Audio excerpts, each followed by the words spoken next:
Epsilon zero का मात्रक कभी कभी पेपर में पूछ लिया जाता है, तो हम एप्सिलॉन जीरो का मात्रक किस तरीके से ज्ञात करेंगे। एप्सिलॉन जीरो निर्वात या वायु की वैद्युशीलता है, निर्वात या वायु की वैद्युतशीलता। तो इसका मात्रक किस तरीके से ज्ञात करेंगे, तो हमें कूलाम का नियम याद होना चाहिए इसके लिए। तो कूलाम का नियम क्या होता है, F is equal to 1/4 pi epsilon zero के into Q1 into Q2 upon R square.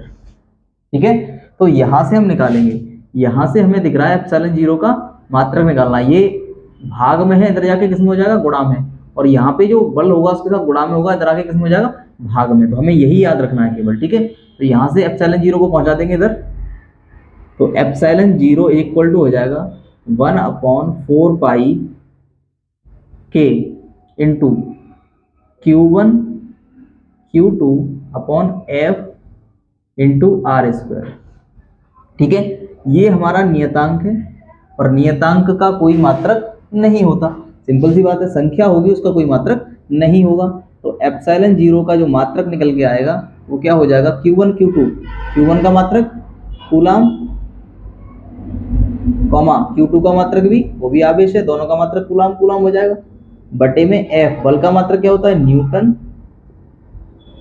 और इनटू R जो है दूरी है, और दूरी का मात्रक होगा मीटर, और मीटर के ऊपर भी स्क्वायर है, तो यहाँ पे स्क्वायर लग जाएगा। ठीक है, तो यहाँ पे क्या हो जाएगा एप्सिलॉन जीरो का मात्रक, एप्सिलॉन जीरो का मात्रक कूलाम का कूलाम में गुणा करेंगे तो कूलाम स्क्वायर प्रति newton metre square, newton metre square, ये आपका एप्सिलॉन जीरो का मात्रक।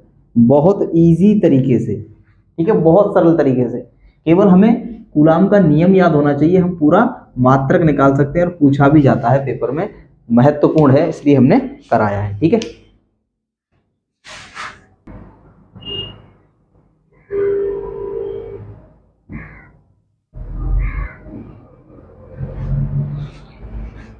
अब हम एप्सिलॉन जीरो की विमा की बात करेंगे। निर्वात या वायु की वैद्युशीलता एप्सिलॉन जीरो की विमा किस तरीके से ज्ञात करते हैं उसको देखेंगे।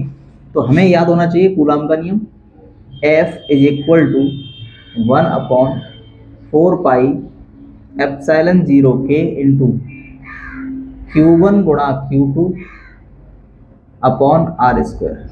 ठीक है, ये हमको ज्ञात होना चाहिए, बाद बाकी हम इसमें से सब कुछ निकाल सकते हैं। तो यहाँ से हमें एप्सिलॉन जीरो लेना है, ये यहाँ पे भाग में है, इधर जाके किस में हो जाएगा, गुणा में, तो epsilon zero is equal to हो जाएगा हमारा 1 अपॉन, ये F जो होगा इसके साथ गुणा में होगा, इधर आके किस में हो जाएगा, भाग में, तो 1/4 पाई के इंटू ये हो जाएगा Q1 गुणा Q2 upon F into R square.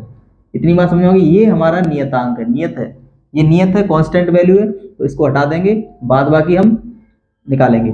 अब देखो, चूंकि Q बराबर होता है IT, अर्थात IT का विमा कितना हो जाएगा, A, विद्युत धारा की विमा A, और T समय है, समय का जो विमा होती है वो AT होती है। ठीक है, और दो बार यहाँ पे AT है, तो कितना हो जाएगा, IT हो जाएगी, और AT हो जाएगा यहाँ पे, तो क्या हो जाएगा, एप्सिलॉन जीरो की विमा,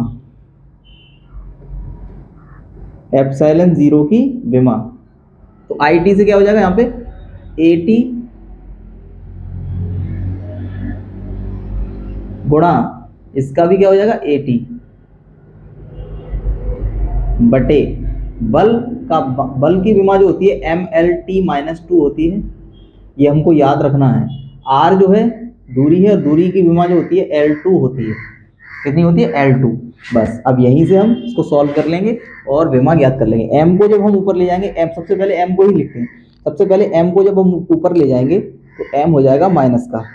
ठीक है, इसके बाद L को ऊपर लेके जाएंगे, और L यहाँ पे एक और है, तो एक L और दो L कितनी हुई, L की घात 3 हो गई, और उसको ऊपर ले जाएंगे तो घात इसकी चिन्ह जो है बदल जाएगा। इसके बाद T को देखेंगे, T जब ऊपर ले जाएंगे तो 2T वहाँ पे पहले से मौजूद हैं, और 2 ये पहुंच जाएंगे, यहाँ से माइनस का प्लस हो जाएगा, तो टी की घात कितनी हो जाएगी 4, और इसके बाद ए बचा तो ए और ए की पावर 2 हो जाएगी।